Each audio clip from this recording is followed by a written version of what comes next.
Which way to the Long Island? Straight ahead. Thank you. No problem, man. Thank you.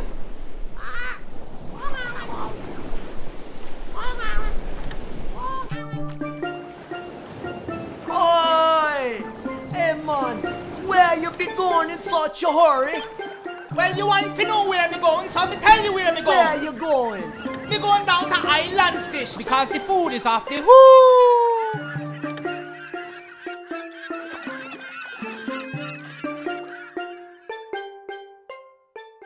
Welcome to Island Fish, where the fish is always off the hook. Off the hook. Yes, yes. I'm Joey Jams, Chef Jordan Brill, owner of Island Fish here in Farmingville, Long Island, New York.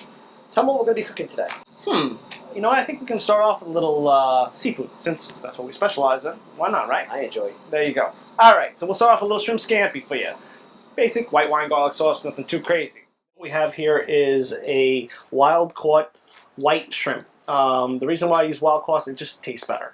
Plain and simple. There's no ifs, ands, or ors about it.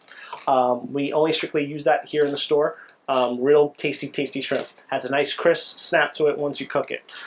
These, just save some time, we've already cleaned, peeled, and deveined them. We do everything in-house to order.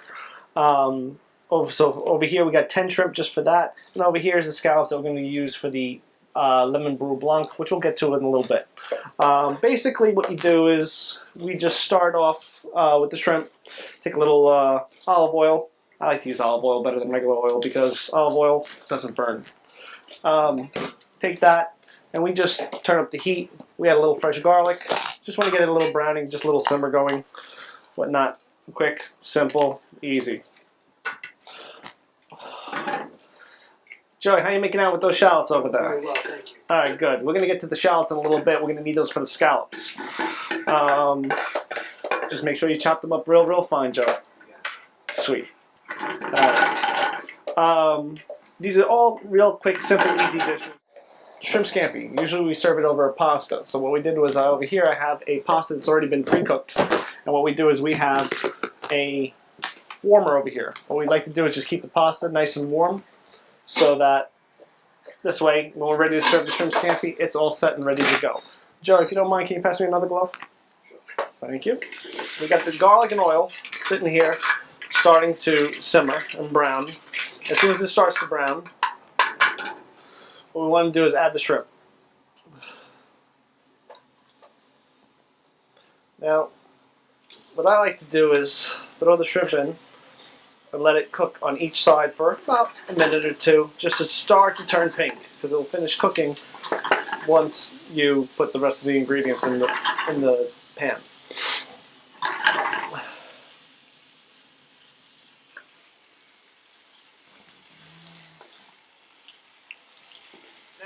Now that everything's starting to turn lightly pink, what we like to do is add in white wine. Now you can use any kind of white wine that you like. Some people like to use Chardonnay. Me personally, I like a nice Pinot Grigio. Always take it away from the flame because you don't want that to burn. Come back and have a nice little explosion in your kitchen. I like to brown the garlic a little bit just because it gives a little bit more of a flavor right before you start cooking it. Some people like to not really burn the garlic. I like to just brown it a little bit. It gives a little more flavor in my opinion. But you can do whatever you like. Basically what we do is let this just simmer for another about a minute or so. It's a quick, easy dish. You don't really want to overcook shrimp because then they come out tough and rubbery. It comes out horrible. So, now that we've done that and it's starting to simmer, what I like to add is a little chicken stock. Chicken stock, it's really, you can use bouillon bars or I use a chicken base to mix in. The same kind of thing. Just want to get it in there just so it starts to just gives a nice little flavor. Gets a little bit of tonality in there, whatnot. And again, just let it simmer for another couple of minutes. Quick, simple, easy. Once that starts to boil, again, lemons, Joey, please. Thank you, sir. What I like to do is squeeze in a little lemons in there, just for your flavor. We do it to your discretion. Now you can use, I usually use my fingers, I just grab, so there's no pits go in the dish. Quick, simple, and easy. Thank you, sir. I want to make sure I don't put too much lemon in it. That's why we're just going to taste it real fast. It needs a little bit more. Put a little bit more. Tastes good though. All right. Being said that, I always like to add a homemade herb garlic bun that we make here. It's basically made with white wine, garlic, fresh herbs. It's got salt, pepper, a couple different things. We make it here in the store. It always helps to make dishes. It's basically it's a compound butter. It's a quick, easy thing. And what we do is just take a little dollop, just so that we can thicken up the shrimp scampi dish. Now, how I like to do this, it's almost done. You can smell the flavor. Joe, you hungry? Yeah. Sweet, because you're going to be eating this whole dish. That's not a problem. Okay, good. Glad to hear. All right. Give me 1 second. Just about ready. We're just going to turn this off, let that simmer down for a second, and then we're going to take the pasta out of the hot water so we can plate this dish. Quick, simple, easy. Done. Nice and easy. Now what I like to do is take the shrimp one by one and just plate it on the dish. Just this way you don't have it just all over the place. Also, you tend to spill your sauce and stuff when you do that. You know, you can array the shrimp any way you like. I just, for this sake, just putting it on the plate. Whoops. See, almost fell.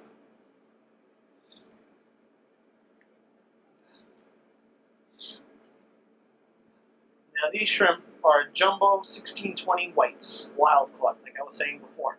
As you can see, they've hardly lost their size. They haven't shrunk as much. Mostly shrimp has a tendency to shrink a lot. These shrimp do not. Now, I'm just going to continue with the sauce and heat it up just so that it thickens a little bit. I'm going to let it reduce a little bit just so it's got a little more thickness. And we'll be all set and ready to go. Alright, so now we're ready to just finish off this dish. I'm just going to pour the sauce right over the shrimp. Everything, just like so. 1, 2, 3. Put that to the side. We're going to grab a little paper towel, wipe off the edges of this dish, just to clean it up. Some fresh herbs, and voila. Get yourself a nice plate of shrimp scampi. Took no more than 5 to 10 minutes to make. Quick, simple, easy. Maybe a total of 5, 6 ingredients. And you got yourself an awesome meal. So we just finished making the shrimp scampi dish, which basically took us how long, Joey? I think under 7 minutes. There you go. So, being that said, we're going to bring it outside and see what the people think. This shrimp scampi is absolutely amazing. The flavor to it is right on point. You know, I eat at a lot of different fish spots. This is my first time being here, but I have to say they did a wonderful job. The cooks back there are fantastic. Can't ask for anything better. Very al dente. This is very good. Very good. People really liking the food here. I think so. That's how we do it here at Island Fish. And right now we got one of my favorite dishes. It's milk-fed veal. And Chef Jordan's going to explain exactly the difference between regular veal and milk-fed veal. Okay. What is it? Well, basically, milk-fed veal is living off the mother, taking all its nourishments and everything, drinking natural milk, as opposed to grain-fed veal, which is what most people get when they have veal and you go to a restaurant and get veal cutlets. What's the difference in the taste and texture? Taste and texture. I'd have to say it makes it a lot more smoother, it's creamier, and it's almost like butter when you're cutting it. It tastes so good. So we're going to jump into that and see how that takes off. These are milk-fed veal cutlets. As you can see, it's almost transparent, nice paper thin. That's how you want your veal to be. You don't want it to be too thick. This way, grilling time and everything is 1, 2, 3. Doesn't take long, as you can see, whatnot. Now, I'm going to grill a couple extra pieces of veal just because I love it. So what we're going to do is we're going to marinate this first. Get this set and ready to go. So what we're going to do is we're going to start this off with a little olive oil. We're going to use a little fresh thyme from earlier, which we had chopped up, as well as some fresh rosemary and some fresh parsley. Now this one is the rosemary. We have here the thyme and parsley that I've always used as my fresh herbs. I'm using here some fresh garlic, which I always have pre-made because I use a lot of it here in the store. We use it basically on almost every dish. And of course, some fresh squeezed lemon. Now, I like to add a little bit more dry seasonings in here too. What I tend to use is a little Lowry's seasoning salt. Just for seasoning salts. I'm not going to add any.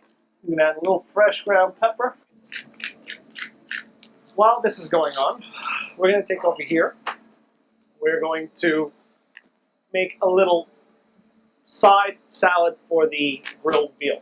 So I'm just going to take just a little bit and put it right here on the plate just to give it a little something. It's a little too much, so we're going to put some back. I'm just going to go nice and light, fluffy, nice little greens. Now that that's done, we'll put that to the side. But we're going to make a fresh balsamic vinaigrette. Balsamic vinegar.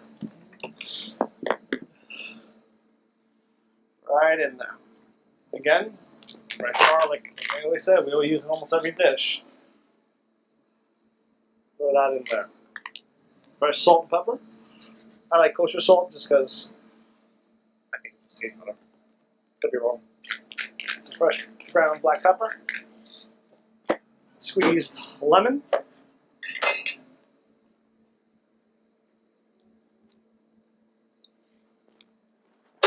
And here comes the tricky part. Joey, I need your help.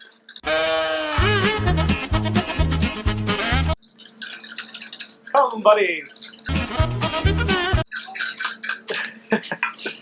All right. This is real important when you're making this part of the sauce. What you need to do is just whisk in the oil little by little so it breaks up the oil as you're putting it in. Joey, if you don't mind, just need you to, don't need to go, just tilt this right in here. Nice and easy. Just to give it a lot, now keep going. I'll tell you when to stop. Stop. This way it breaks up the oil as you're putting it into the vinaigrette. And as you can see when you're all done, get the nice little thickness consistency. It looks somewhat like this when you're done. It should be a thick, nice sauce. You don't see the oil on it. It's just a nice dressing. Okay. Actually, you know what? Let's taste it. Perfect. Not too acidity, just right. This particular grill plate is my meat plates. I'm actually going to pull it out front. I'll take it off the back burner.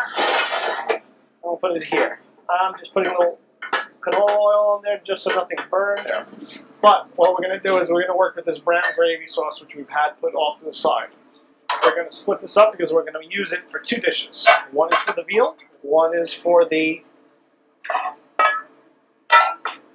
rack of lamb. Now, we'll start off here. We're going to add a little fresh basil, which we had chopped up, to actually both dishes. What we have here is a little cornstarch and fresh water. It's just to thicken the sauce. What I'm going to do is just put a little bit in here while it's hot, just to scoop that in there, and we are going to mix this up. It just basically thickens the sauce, and see, 1, 2, 3, it's done. Now, this is the sauce that's going to go right on top of the grilled veal. As soon as it comes off the grill, a nice little thick consistency. Alright, it's grilling time. So, what we're going to do is now put right on this nice hot plate the veal.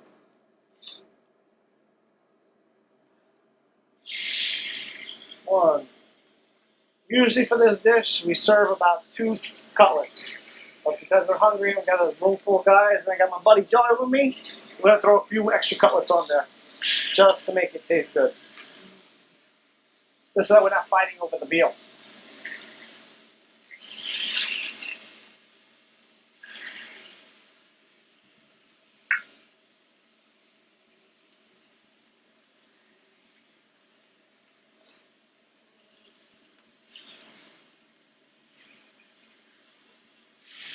Now, what I like to do is squeeze a little lemon on the veal. I'm a lemon fanatic. I love lemon. I can live on this stuff.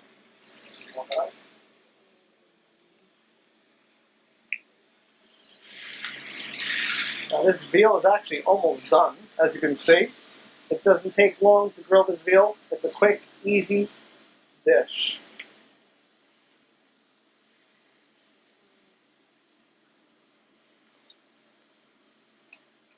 Okay, now we like to use milk-fed veal only because it does taste better. It's almost like butter when you eat it. It tastes so simple, so quick, so easy. It is so good. Now the milk-fed veal, it's a little more expensive, a little harder to find, but if you have a good butcher, I'm sure he can get it for you. I can't say anything really more than that because that's really all to it. But it's phenomenal once you try it. Now, it's ready to come off the grill, ready to go right on the plate. So what we're going to do is take it straight from the grill, and we're going to move right onto the plate, just like so with our veal. 1, 2, and 3. Okay, now the brown sauce we had done earlier. What we like to do is just take a little bit of this, and just scoop it, and just put a little dollop over each one. Nothing too crazy, just to give like a little pizzazz. We're also going to take the vinaigrette that we had from before from the dressing. Usually I serve it on the side, but today I feel a little risque. I figure we'll just pour it right on top.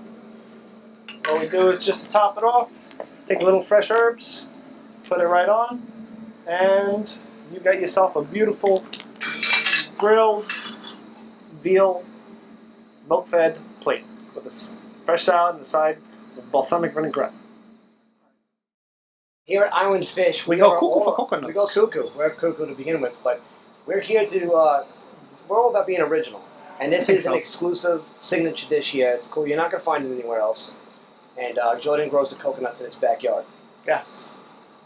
There you go, buddy. You tell him what it is. It's a coconut sorbet. Basically, it's made in a real coconut shell. So we're going to have fun with it and just see where it goes. And because we are a Go Green company here, Jordan uses the coconut shells for a bikini top during the summer at the beach. Yes. So you can find him at Robin Moses Field 5, which is not near the nude beach. It's one over. Really? Okay. That's what he thinks. Is it the nude beach? I don't know. I don't frequent there. Do you? Well, I guess we'll find out. Stay tuned. Okay, for a surprise dessert. These are pre-made coconut sorbets. They come in a coconut shell. It's actually really cool. Delicious. You know. But we're going to dress it up and give it a little pizzazz. So what we're going to do is we're going to start off with that. We're going to take a little strawberry, fresh strawberries. We're going to actually cut it and make a little takeout. Kind of like that. Nothing too crazy. Now, this here is chocolate syrup. Now the reason why I put it in the bag is because I wanted to just cut the tip of it just so I can squeeze a little something on it. Now, before I get to there, what I want to do is just take this and I'm cutting out a little section of the strawberry in the face, right here. And another little section of the other side, right here. Now I know you're probably sitting there wondering, what the hell am I doing to this strawberry? But what we're going to do is this. We're going to take some mints. Joey, take the mint. Put some icing on the mint. One side. Get it really, really good. Let's see if that's big enough. No, they're not. So we're going to cut it out a little bit more. Okay, beautiful. Do the same thing with the other mint. Try to get a lot more in there. I want a lot more in there. You got it.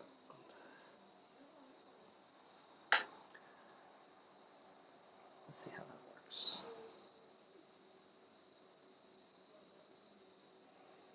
Alright, you know what? We're going to take this and we're going to do something different. We're actually going to take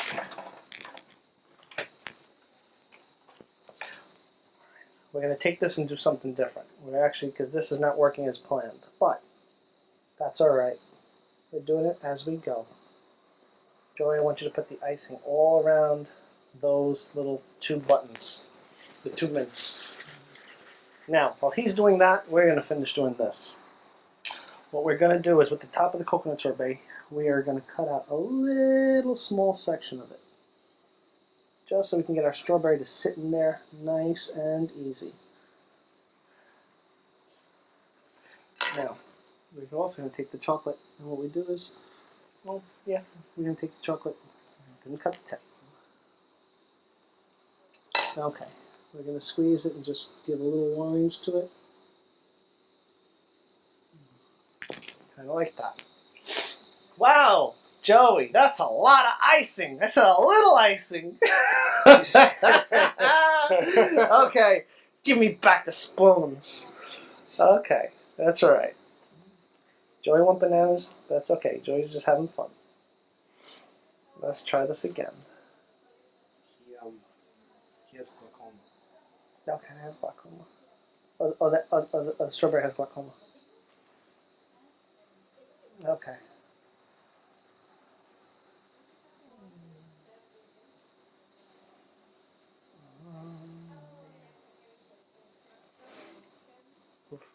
Can you hear me now, Big Toe? Yes, sir. Thank you, sir. Appreciate that. See, normally we use candy buttons. We don't have any candy buttons. Didn't have candy buttons at the supermarket. So we had to improvise, which is what we are doing currently. Normally it comes out a lot better, a lot more fun.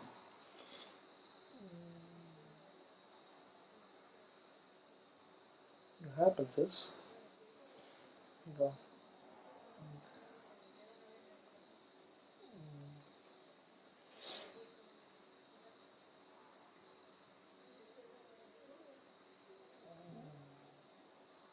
we're giving it a nice little texture, nice little face. And then what we're going to do is take this, I'm going to stick it right in, I'm going to stick them right in the coconut sorbet. And then what we do is we take a little coconut flake, spread it on top, all over the plate, and then we're going to just dress up the plate with a little last of the whatever.